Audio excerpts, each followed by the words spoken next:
The first time I stood in the operating room and watched a real surgery, I had no idea what to expect. I was a college student in engineering. I thought it was going to be like on TV. Ominous music playing in the background, beads of sweat pouring down the surgeon's face. But it wasn't like that at all. There was music playing on this day. I think it was Madonna's Greatest Hits. And there was plenty of conversation, not just about the patient's heart rate, but about sports and weekend plans. And since then, the more surgeries I watch, the more I realize this is how it is. In some weird way, it's just another day at the office. But every so often, the music gets turned down, everyone stops talking, and stares at exactly the same thing. And that's when you know that something absolutely critical and dangerous is happening. The first time I saw that, I was watching a type of surgery called laparoscopic surgery. And for those of you who are unfamiliar, laparoscopic surgery, instead of the large open incision you might be used to with surgery, a laparoscopic surgery is where the surgeon creates these 3 or more small incisions in the patient, and then inserts these long, thin instruments and a camera, and actually does the procedure inside the patient. Now this is great because there's much less risk of infection, much less pain, shorter recovery time, but there is a trade-off. Because these incisions are created with a long, pointed device called a trocar. And the way the surgeon uses this device is that he takes it and he presses it into the abdomen until it punctures through. And now the reason why everyone in the operating room was staring at that device on that day was because he had to be absolutely careful not to plunge it through and puncture it into the organs and blood vessels below. But this problem should seem pretty familiar to all of you because I'm pretty sure you've seen it somewhere else. Remember this?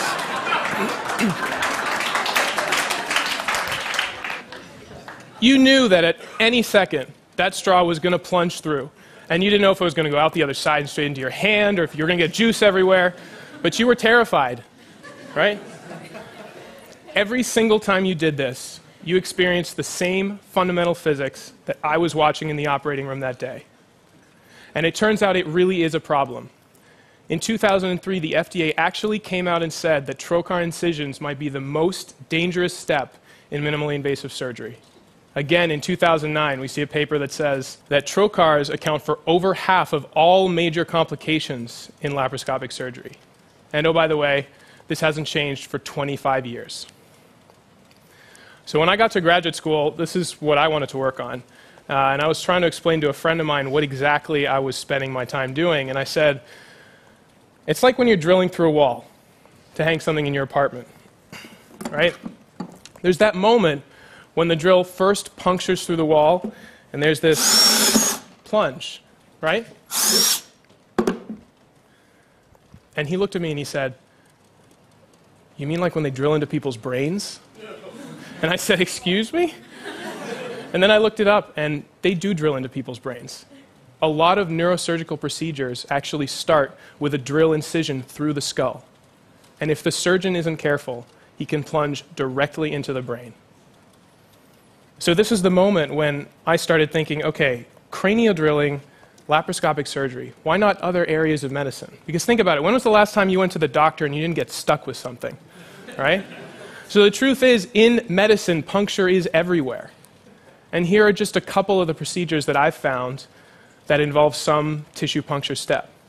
And if we take just 3 of them, laparoscopic surgery, epidurals, and cranial drilling, these procedures account for over 30,000 complications every year in this country alone. I call that a problem worth solving. So let's take a look at some of the devices that are used in these types of procedures.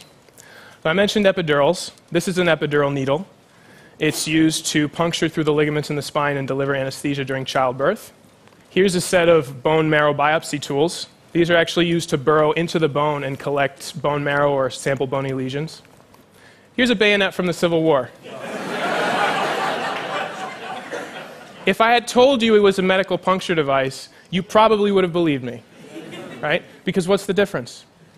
So the more I did this research, the more I thought there has to be a better way to do this. And for me, the key to this problem is that all these different puncture devices share a common set of fundamental physics. So what are those physics? Let's go back to drilling through a wall. So you're applying a force on the drill towards the wall, right? And Newton says the wall is going to apply a force back, equal and opposite. So as you drill through the wall, those forces balance. But then there's that moment when the drill first punctures through the other side of the wall. And right at that moment, the wall can't push back anymore. But your brain hasn't reacted to that change in force. So for that millisecond, or however long it takes you to react, you're still pushing.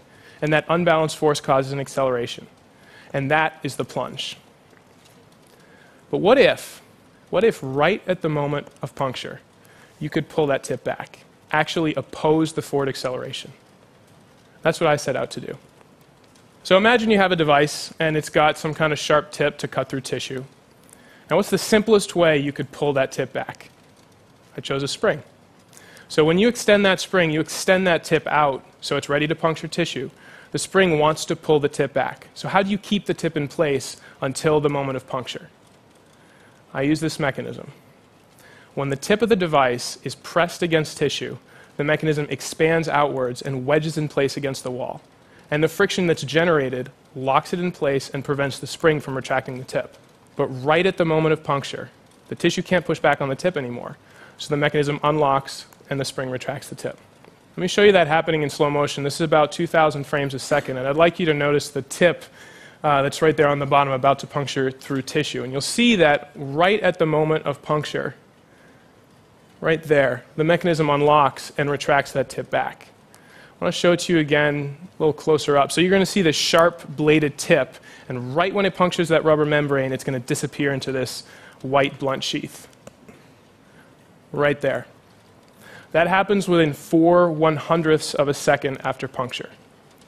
And because this device is designed to address the physics of puncture and not the specifics of cranial drilling or laparoscopic surgery or another procedure, it's applicable across these different medical disciplines and across different length scales. But it didn't always look like this. This was my first prototype. Yes, those are popsicle sticks, and there's a rubber band at the top. It took about 30 minutes to do this, but it worked. And it proved to me that my idea worked. It justified the next couple of years of work on this project. I worked on this because this problem really fascinated me. I mean, it kept me up at night. But I think it should fascinate you too, because I said puncture is everywhere. That means at some point, it's going to be your problem too. That first day in the operating room, I never expected to find myself on the other end of a trocar. But last year, I got appendicitis when I was visiting Greece. So I was in the hospital in Athens, and the surgeon was telling me he was going to perform a laparoscopic surgery. He was going to remove my appendix through these tiny incisions, and he was talking about what I could expect for the recovery and what was going to happen. He said, "Do you have any questions?" And I said, "Just one, doc. What kind of trocar do you use?" So my favorite quote about laparoscopic surgery comes from a Dr. H.C. Jacobius. "It is puncture itself that causes risk."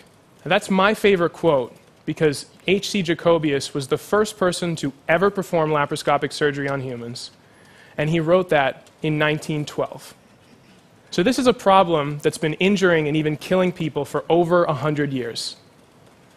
So it's easy to think that for every major problem out there, there's some team of experts working around the clock to solve it. The truth is, that's not always the case. We have to be better at finding those problems and finding ways to solve them. So if you come across a problem that grabs you, let it keep you up at night. Allow yourself to be fascinated, because there are so many lives to save.